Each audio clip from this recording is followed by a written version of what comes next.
ओम शांति शांति शांति। गुरु माँ जल के अवस्था को जन्म के साथ जोड़ के कर्म की दशा, धर्म की दशा, मानव जीवन की पहचान, सत्य की पहचान, असत्य की पहचान, कर्मों की पहचान, चरित्र की पहचान आदि सब जितनी भी बातें हैं, गुरु माँ अपने शब्दों के आधार पर पद के द्वारा बता रही हैं कि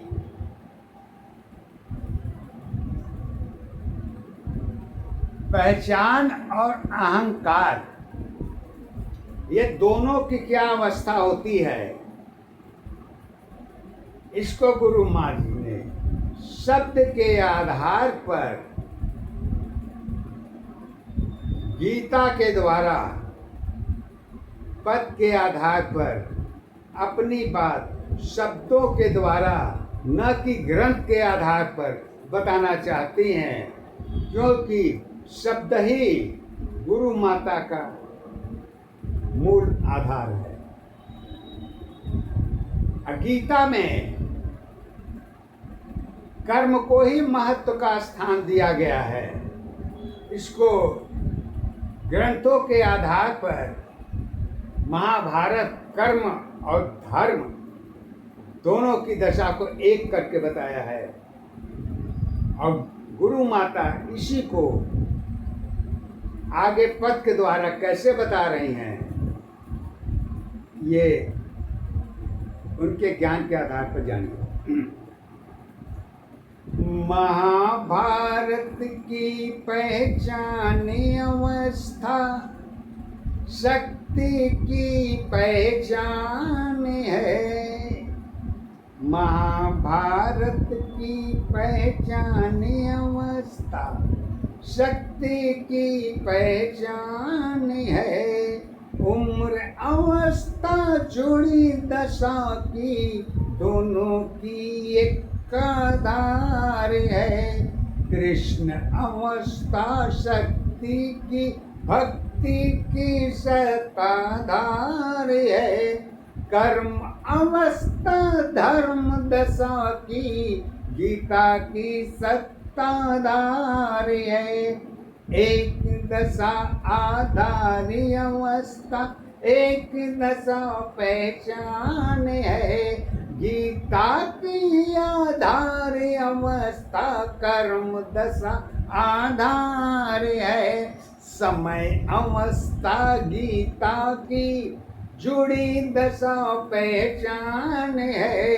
गीता में आधार अवस्था कर्म की सत्ताधार है। एक दशा आधार अवस्था एक दशा पहचान है। एक अवस्था जीवन की सत्य दशा आधार है। सत्य अवस्था गीता की भरी दशा पहचान है। शक्ति में भक्ति की अवस्था कर्म दशा आधार है। कर्म अवस्था मन की दशा है। कृष्ण की सत्ताधार है। गीता में उपदेश अवस्था धर्म की सत पहचान है। पाप पुण्य में जुड़ी अवस्था कर्म दशा आधार नहीं। धर्म अवस्था जुड़ी दशा है। समय सत्य आधार है। एक दशा आधारी अवस्था एक दशा पहचान है। एक अवस्था जीवन तेरी सत्य दशा आधार है। कहती है गुरु माता कि गीता में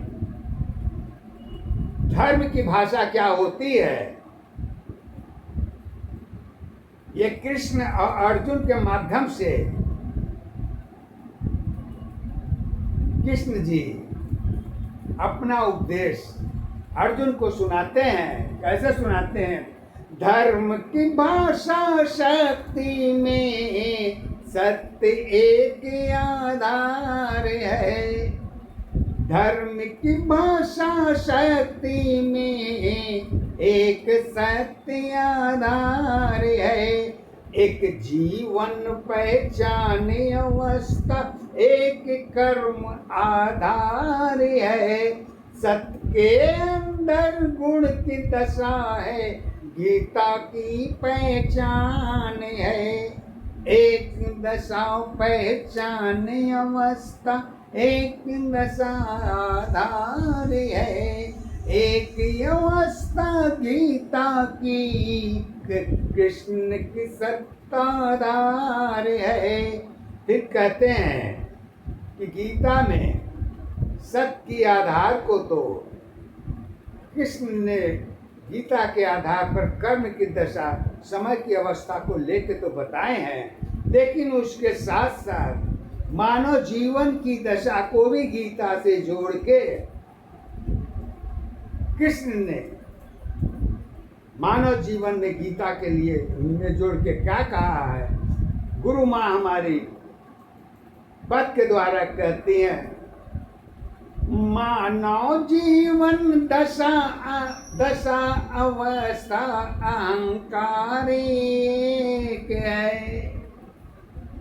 कहते हैं कृष्ण जी कि अहंकार की भाषा गीता में जगह नहीं है, परंतु मानव जीवन की दशा में सत्य असत्य की जुड़ी दशा में अहंकार की भूमिका भी कहीं छुपी नहीं है।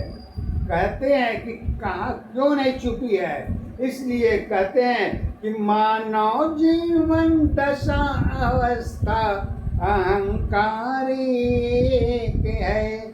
सत्य दशा की सत्य अवस्था शुद्धा की पहचान है। शुद्धा में ही अहंकार की जुड़ी दशा पहचान है। शुद्धा में ही जुड़ी अवस्था अहंकार पहचान है। कर्म अवस्था धर्म दशा की शिक्षा की आधार है। यही अवस्था कर्म दशा में अहंकार पहचान है। यही अवस्था कर्म दशा की मन की सत्ताधार है। गीता में पहचान अवस्था मन की सत्ताधार है। मन की अवस्था कर्म दशा की धर्म की सत्ताधार है। गीता ही मानव की जीवन की सत्ताधार है। गीता पे पहचान अवस्था कर्मों की आधार है। एक दशा आधार अवस्था एक दशा पहचान है। एक अवस्था शक्ति ऊर्जा एक दशा आधार है। मन की अवस्था कर्म दशा में मन की अवस्था कर्म दशा में आत्मा की पहचान है। दोनों अवस्था जुड़ी दशा की जगत की सत पहचान है। दो की अवस्था एक दशा में दो की अवस्था एक दशा में कर्म की सत्ताधार है। कर्म अवस्था मन की दशा है। सत्य यही आधार है। एक दशा आधार अवस्था एक दशा पहचान है। एक अवस्था जीवन तेरी सत्य दशा आधार है। कहती है कि अहंकार की भाषा मानव जीवन के मन के अंदर क्यों आता है, काहे आता है, किस लिए आता है, इसको गुरु माता अपने पद के आधार पर शब्द के द्वारा अहंकार की बात को मानव जीवन के से जोड़ के देखती हैं, इसको हटा के नहीं देखती। क्यों से कि जितना ज़रूरी जीवन में खाना पीना रहना उठना बैठना ज़रूरी है, उतना ही ज़रूरी मानव जीवन के अंदर अहंकार की भाषा भी उतना ही माने रखती है। जितना सत्य माने रखता है उतना ही असत्य माने रखता है। यही जो है जगत की जुड़ी दशा अहंकार की है। कैसे है? कृष्ण की गीता में कृष्ण जी बताते हैं, अहंकार की भाषा में विद्रोह दशा पहचान है। कहते हैं विद्रोह की अवस्था मन के आधार पर ही देखी जाती है, जो कर्म के दशा पर जुड़ती है। कर्म की दशा मन की अवस्था के साथ होती है और उसके साथ साथ ऊर्जा शक्ति सबसे ऊपर होती है, जो आत्मा की पहचान कही जाती है। कैसे? अहंकार की भाषा में विद्रोह दशा पहचान है। हानि लाभ जीवन की अवस्था, हानि लाभ जीवन की अवस्था अहंकार पहचान है। हानि लाभ जीवन की अवस्था अहंकार पहचान है। रचना की आधार अवस्था जगत की पहचान है। पहचान अवस्था जगत दशा की प्रकृति की सत्ताधार है। परिवर्तन में जीवन सारी जगत की सत्य पहचान है। सुंदरता और सत्य अवस्था, सुंदरता और सत्य अवस्था प्रकृति की सत्ताधार है। मानव जीवन जुड़ी अवस्था जगत की पहचान है। जगत अवस्था कर्म दशा की, जगत अवस्था कर्म दशा की यही सत्य आधार है। आधारी अवस्था जीवन की सत्य पहचान है। और गुरु माता कहती है, मानव जीवन की अहंकार उसके रूप और उसकी सुंदरता, उसकी कर्म, उसकी धर्म के आधार पर इच्छा की अवस्था, जरूरत की दशा, ये मानव जीवन की अहंकार की सीढ़ी है। क्यों है? इसको गुरु माता कहती हैं, पद के आधार पर सुंदरता और रूप अवस्था एक सत्य पहचान है।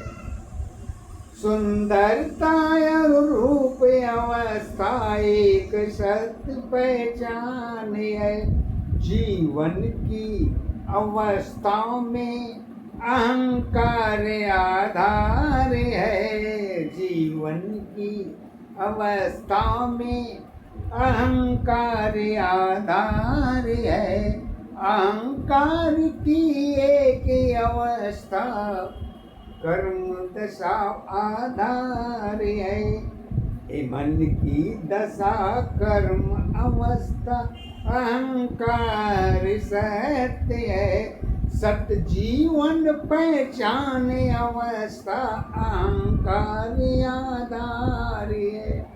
गीता में उपदेश अवस्था सत्य दशा आधार है। नफरत और प्रेम दशा की दोनों की पहचान है। एक दशा आधारी अवस्था एक दशा पहचान है। कृष्ण अवस्था कर्म दशा की जगत की सत्ताधारी है। जगत अवस्था कर्म दशा में धर्म की सत पहचान है। रिश्ते नाते प्रेम अवस्था समत जीवन आधार है। एक दशा आधार अवस्था एक दशा पहचान है। एक अवस्था जीवन की सत्ताधार है। विश्वास अवस्था जरूरत की पूर्ण दशा पहचान है। विश्वास अवस्था जरूरत की पूर्ण दशा पहचान है। महाभारत की अंत दशा है यही सत्य पहचान है। पहचान अवस्था गीता में गीता की सत्ताधार है। प्रेम अवस्था राधा की मन की सत्ताधार है। मन की अवस्था एक दशा में राधा की पहचान है।